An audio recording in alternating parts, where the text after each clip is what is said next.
Hey, how's everybody on BiggerPockets? Dave Van Horn here, President and CEO of PPR. So today we're going to be talking Real Estate Note Investing 101 and how to get started in the business. And more importantly, one of my favorite topics is making money, right? It's all about payday. It's all about velocity of money. And today's topic is really going to be covering recapitalization. I know that's a big word, and we're going to talk about recapitalization with notes. But before we get too far into it, I do want to let you guys know a little bit about me. I am president and CEO of PPR Note Company, and I've been in that position since 2007. So a little bit of track record and history doing this. But I'm also, a real estate investor first and foremost, and actually started in real estate. This is kind of scary. 1986, started buying houses in 89. I still own my first property from 1989. So I've been, big into buy and hold, rentals, commercial real estate. Been a real estate agent a long period of time. Previously owned a title company. Been a property manager. Was a contractor prior to that. So, know a lot about fixing up properties, renovated hundreds of properties. So I had a lot of experience in that regard. But today I'm the, kind of the note guy. It's my main business. It's my core business. And I love being able to share some of these things with you guys. So love being able to talk about that topic. Also, hey, I'm a dad, I'm a granddad, all that kind of stuff. So big on the family thing and working with my family too. Some of them work in the business. My one son is a contractor in the same company that I had, and then my other son is actually in the note company with me. So kind of a family business, family affair, that kind of thing. But today, more importantly though, it's about you guys, right? And I want to be able to share some of the stuff that, keep it simple, how to get started in the note business as easy as possible. And a lot of you know me through BiggerPockets. Which for me has been phenomenal. I'm an author. Actually, this recapitalization topic is from chapter 16 of my latest book, Real Estate Note Investing. But before we get too far into that, I did want to touch on, last time in our Real Estate Note Investing 101, we talked about due diligence, right?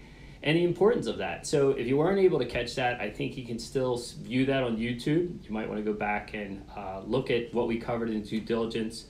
A lot of things like know your note seller, the 4 parts of the note business we went over, which is administration, risk management, borrower management, and exiting deals. We talked about some of those things. And then we talked about various parts of due diligence as far as the documents, what things we look at, due diligence on the property behind the note, due diligence on the borrower, different types of due diligence for different kinds of assets. We talked about some neat things like that. So hopefully, and then we even went into some tools you can use to make the business easier, because we're all about, how do we simplify things in our lives? How do we simplify things in our business, in our investing? So hopefully, a little sound check. Hopefully you guys can hear me okay, see me okay, give me a shout out, let me know where you're from. Somebody said, what is a note? Like my wife says, it's a musical symbol. No, just kidding, all kidding aside, a note is a promise to pay. And usually when we're talking about notes on on BiggerPockets, we're usually talking about a note and a mortgage. So it's like investing in a real estate backed asset. But we're investing in the paper, in the financing, and sometimes the deals in the financing. We've talked about that on some of our, previous calls, that type of thing. So by all means, feel free to, give me a comment, ask me a question. I encourage you guys to ask questions. Some of this is new to folks, right? I know a lot of times I refer to the note business as saying, we're all in the note business, right? We just don't always realize it, right? We're always sending in a check to the credit card company, to for the auto loan, for the student loan, for the medical bill, for our mortgage, right? But we never think about receiving the checks, right? Which is pretty cool. Or buying notes at a discount, or using notes in our real estate business. And that's kind of how I started with it. I started with private money and hard money, and using a note to help me sell a property, or using a note to get a better deal when buying a property. So there's a lot of neat things you can do with notes. But today we're going to talk about the fun part, which is recapitalization. And let's take it from a real estate perspective, right? When we're real estate investors, we think about recapitalizing too, right? So a lot of times we might buy a property that's rent ready, for example. And if it's a rent ready property, we're recapitalizing every time we collect a rent check. Now that's a long time. It's called get rich slow, right? If you're in the buy and hold world. And I'm a buy and hold guy. I had 40 units of my own at one point, right? And I'm a buy and hold guy from way back. And it's kind of get rich slow, You have some mortgage pay down. You cash flow off the rent, hopefully, unless you're in some areas. It's tough, like my friends in California.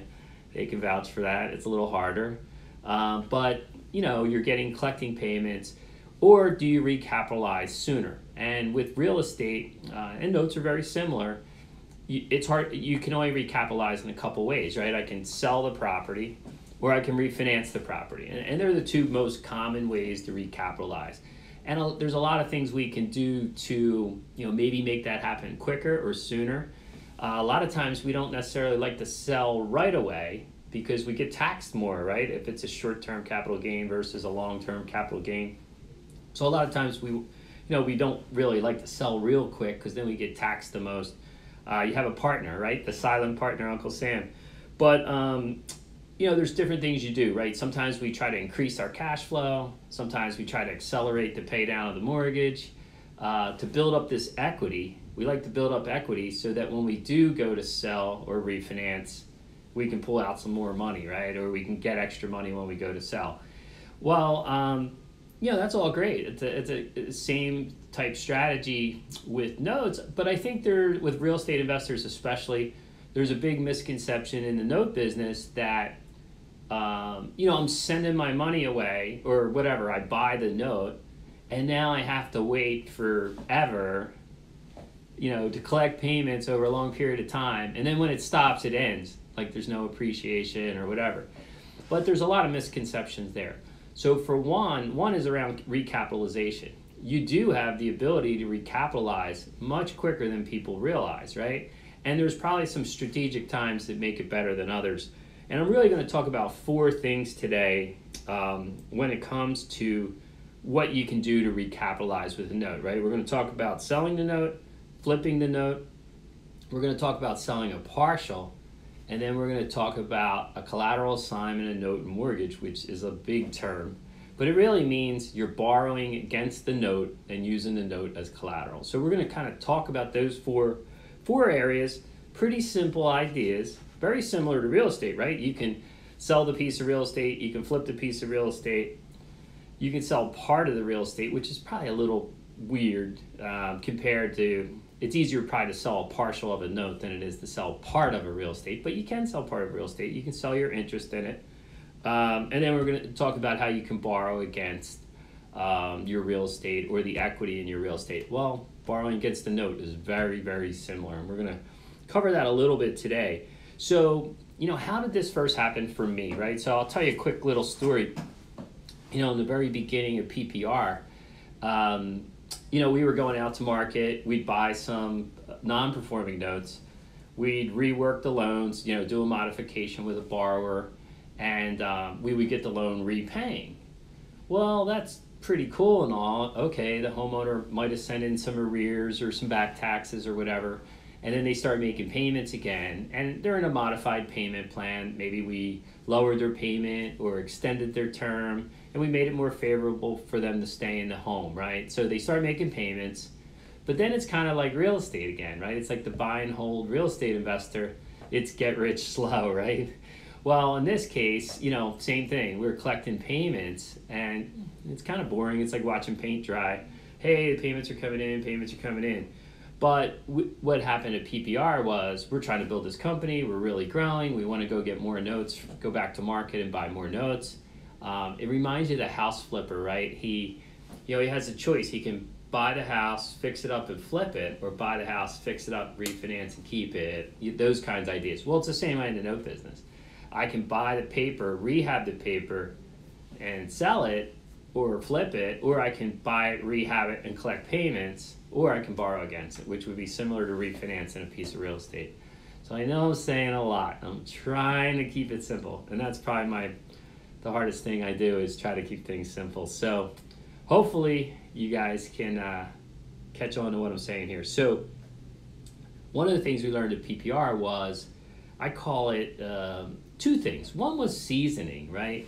So a lot of times when you get a loan reperforming, there's, that's the value add, right? You modified the loan, you added value to the deal. Just like somebody that rehabs a property, they add value to the property by renovating it, right? Well, we rehab the paper, we get it modified, they start paying again, and now that asset is more valuable than when it was non-performing. Now, the interesting thing is, as the pay history continues, we call that seasoning. So the borrower sends in payments, and then when they hit like 12 months payment history of being current, or 24 months, well, that asset can be worth more money. So it's pretty neat without us really doing anything, right? They're just making payments, and the longer they make payments, sometimes the asset becomes more valuable. Another way that an asset can become more valuable, and we call this phantom appreciation sometimes, is if we bought a note that wasn't fully covered with equity or partially covered with equity, and then the real estate market came back, well, now all of a sudden the note's more valuable because the real estate behind it is worth more and has more equity, while the value of our note can actually go up without us really doing anything. So that's another neat thing. But really what I'm getting at today is more about the velocity of money. How do you go out to market, invest your money, whether it's in a real estate deal or a note deal, add value to it, and make the asset worth more?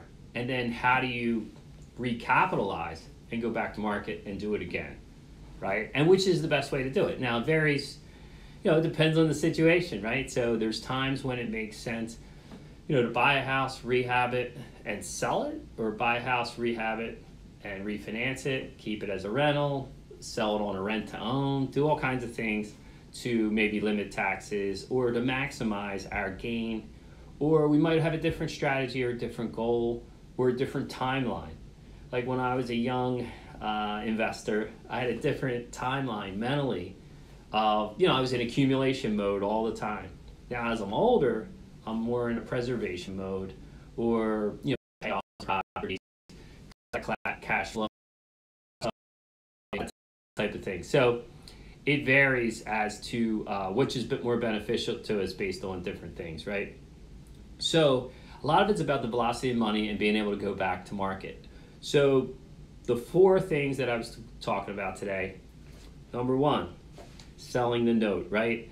Or selling the property. Well, most of us know how to sell a property, but we might not know how to sell the note, right? We're a little stuck on that. So what would you do if you had a note to sell, right? You had, maybe you inherited a note. What would you do if you had to sell it, right? Now, there's different ways to do that. You can sell it through, believe it or not, through networking groups and real estate groups, other investors, people who already buy notes. There's a note group on BiggerPockets. The RIA group, you might be able to sell your note at the RIA group. There's a lot of note meetups nowadays. There's groups on social media, Facebook, LinkedIn. There's all kinds of note groups. There's note conferences, right? There's a distressed second mortgages group on LinkedIn, which I founded, right? So you can actually go to that group, LinkedIn group. There's several thousand members. You can actually put your deal out for sale there, and somebody might buy it. You can also sell a note through an exchange, like FCI Exchange. Now, FCI is a servicer, which is similar to like property management, but it's property management for a note, so to speak. Well, they have an exchange where you can buy and sell notes on that exchange. So if you wanted to buy a note, you can go there and buy a note. If you want to sell a note, you can go there and sell a note. Now, it's easier to sell that note if it's already being serviced by them. So any servicer who will be doing that for you usually can sell your note as well.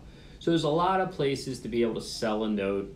There's Loan MLS and auction.com. And one of the things I did early on when I was trying to sell notes, especially at meetings and groups, I made the mistake. I would just put some details of my deal on a paper. And you know what really changed the game was when I put a picture of the house behind my note. Well, my sales on my note went way up, right? Because people go, oh, I can see the property. That's cool. I never thought about doing that, right?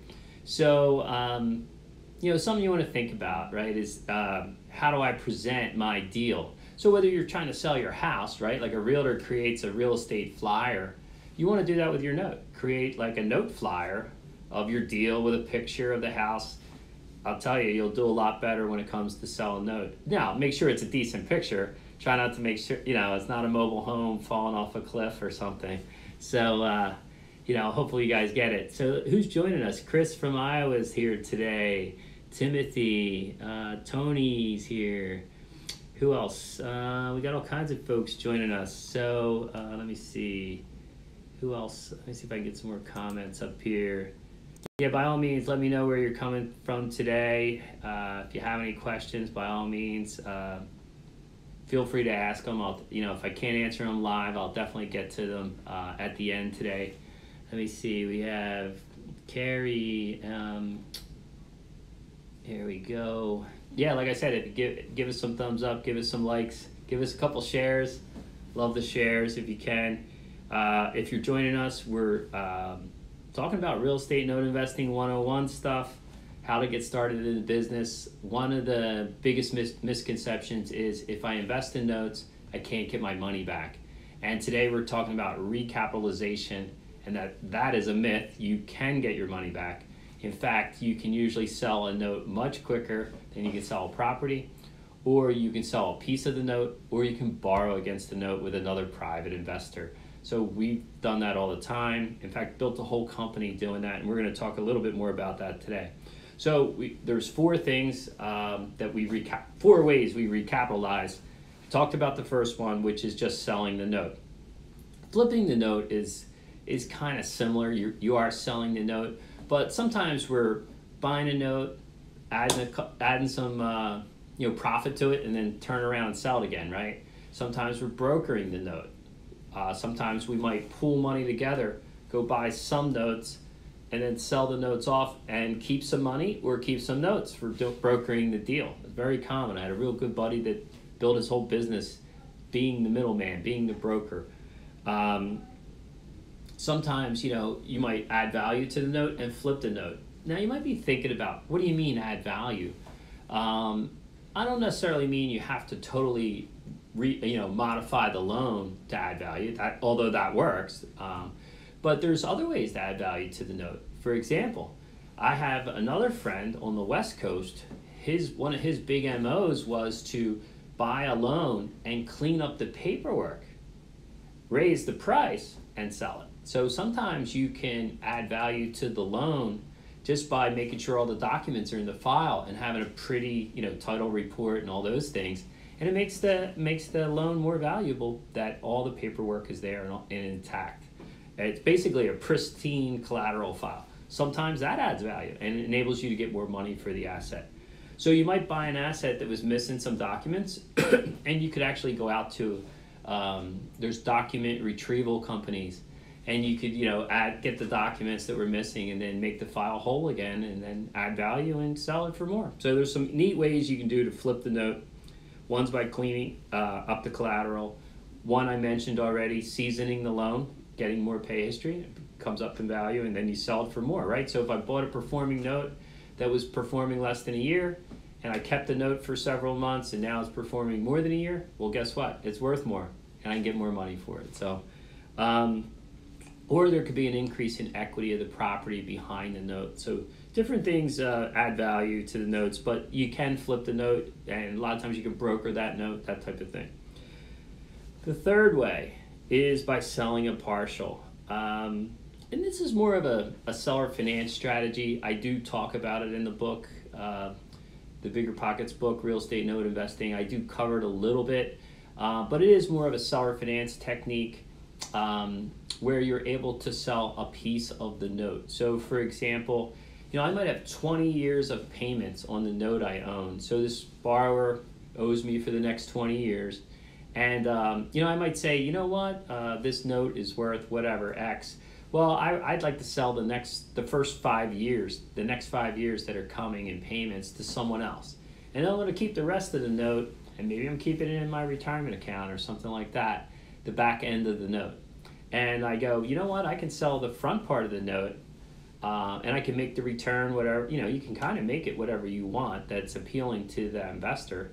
And you can make sure that investor is totally covered by equity, and they would get paid first too. Even in a foreclosure, they would get paid first. But the cool part is a lot of times they'll accept a lower yield for a safer position by buying the first 5 years of the loan or the first 10 years of that loan. So it's a great way for me, the note owner, to recapitalize, especially if I bought the note non-performing, got it reperforming, and then sold a partial of that note. I have a buddy, Chris, that does that quite a bit in the Dallas area, right? So he'll sell partials. Another buddy, Ralph, my buddy Ralph out of Wilmington, Delaware, does that quite a bit, where he'll sell a partial, and they do very well doing this. So that's a whole nother arena. We're not really going to get into deep into partials. It is a little complicated, but you're basically selling, a piece of the loan. And there's probably some pretty cool benefits from doing that, right? So for the investor, it's limited amount of money invested, right? So if you didn't have a lot of money to buy a whole note, you could at least invest in a piece of a note.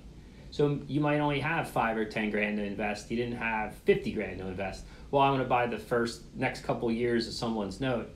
It's a great way to invest, get a nice return and a safe yield, right? Also, like I said, another benefit is a shorter term, and you're also getting a return of your capital quicker. You're not tied up for 20, 30 years maybe. You might only be tied up for 3 years or 5 years. So that's the beauty of a partial. And in a foreclosure, the investor gets paid first, right? So there's 3, pretty decent benefits to an investor who's buying a partial. Now, what are the benefits for the owner who's selling the partial? One is he or she can regain some of the investment capital that they outlaid to buy the note.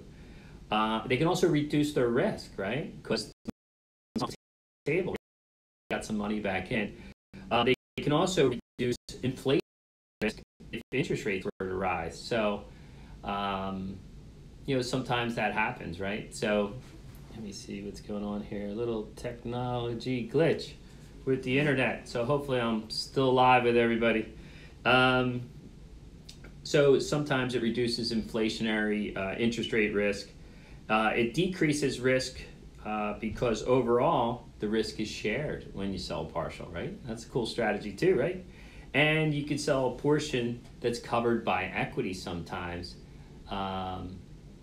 which you could have a note that was only partially covered with equity that could be difficult to sell, but it's not as difficult to sell a piece of that note, especially the piece that's covered with equity. Pretty neat strategy if you're in a down market and you need to recapitalize on your note. So, a lot of neat stuff. Give me some thumbs up. I don't know if, hello, Donna from St. John, Florida.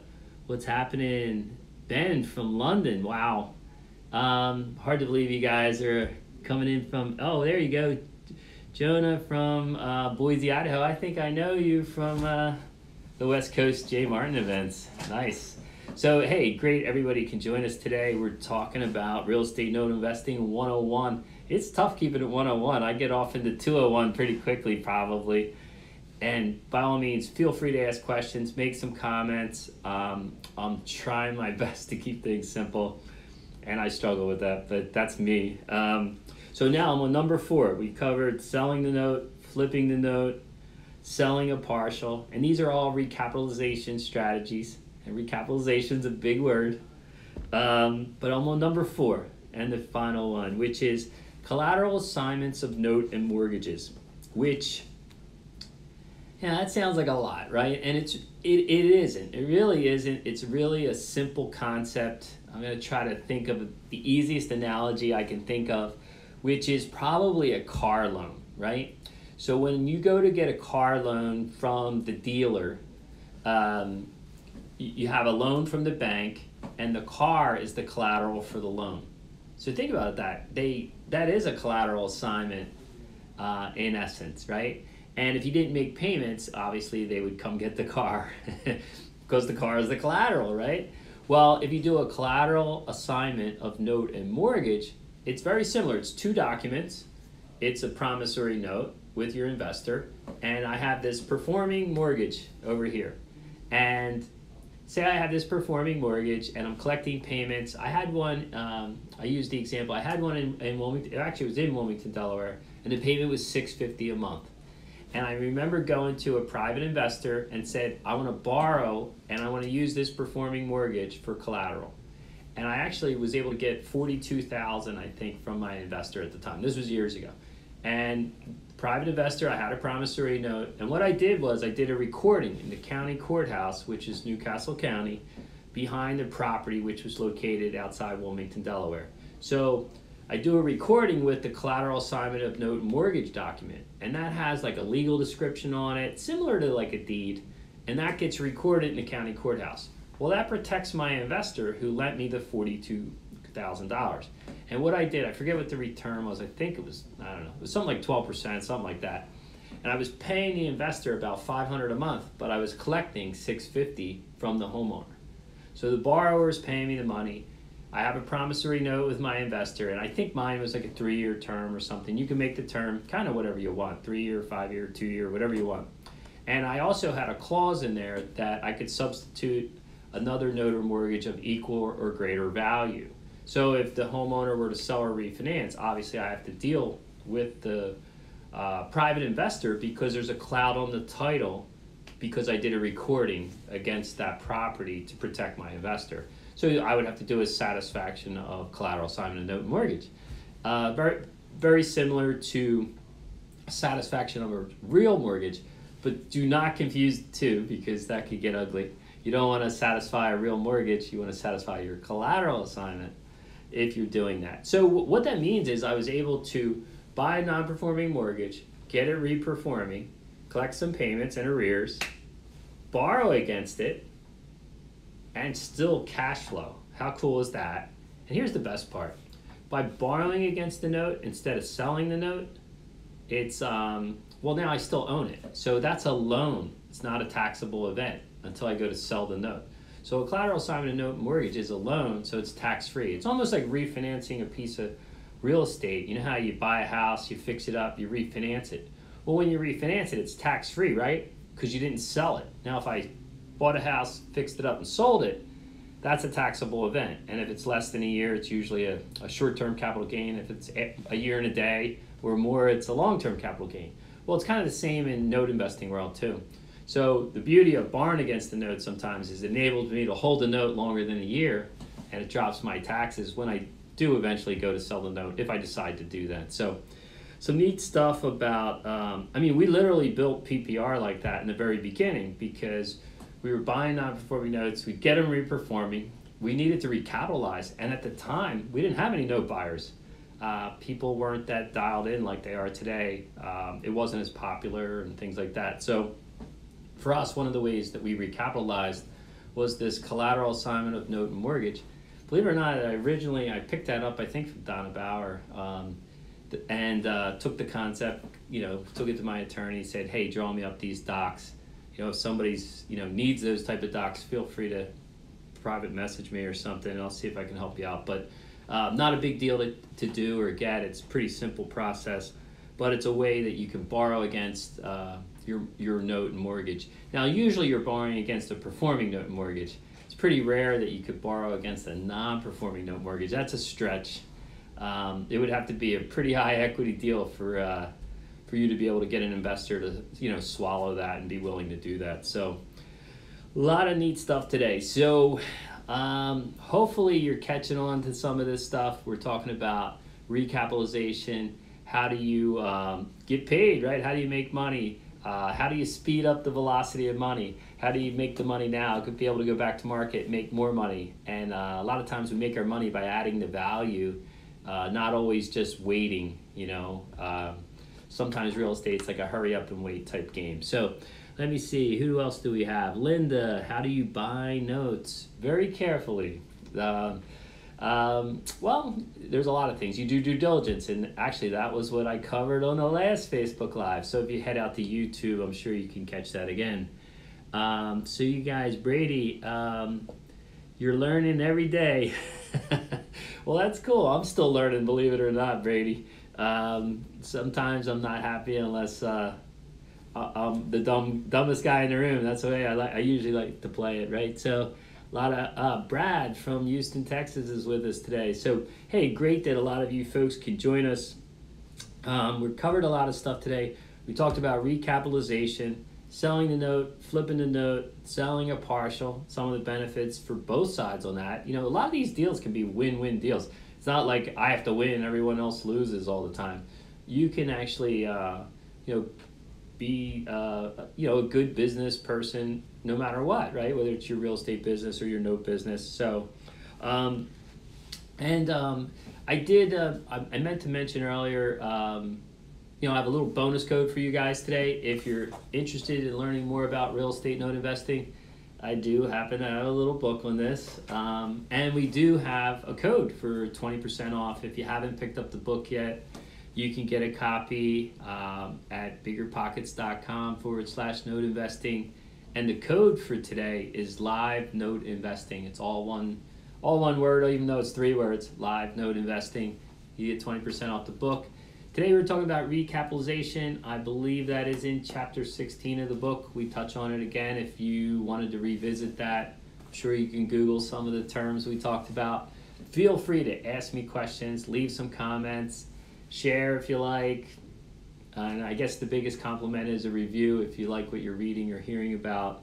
So hopefully you guys enjoyed this. I know our next live will be, I think it's on August 22nd.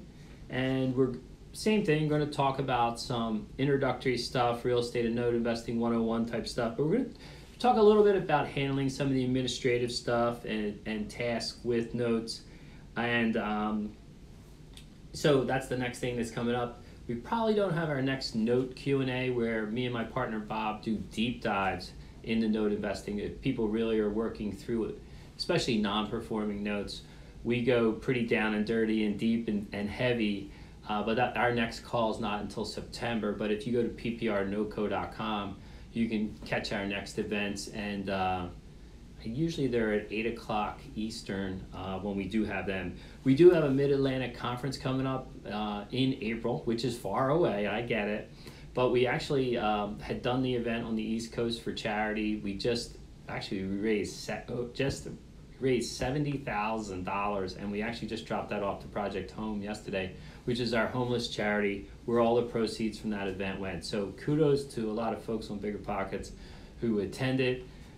Tickets will be coming up again soon, even though it's not happening until the end of April. So if you're thinking about coming to the East Coast and hanging out with a lot of us, learning more about notes, real estate investing, and all the other good stuff, we had a great lineup last year. So see if you can check us out. So just wanted to thank you all for joining me today, and hopefully you got something out of recapitalization.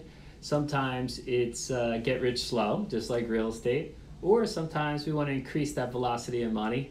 I know I go back and forth with it in my head. Do I want more properties, more cash flow, or do I want less headaches and pay off my mortgage, right? Well, it's the same way in the note business. How many notes do I want? Do I want to go back and buy more notes? That type of thing. And you know what the coolest part is? When your notes are buying you more notes. And I'm actually very blessed and fortunate that I'm in that category, that a lot of my notes either pay off my properties for me from the cash flow of my notes, or my cash flow of my notes can actually create enough money to go buy another note and then another note. So that's when things get fun, right? So hopefully you guys enjoyed it today. Little thumbs up, little positive. Thank you all for joining me, and I hope to see you on another live call towards the end of August. Hopefully you guys are enjoying your summer. Take care, guys. Thanks for joining me today.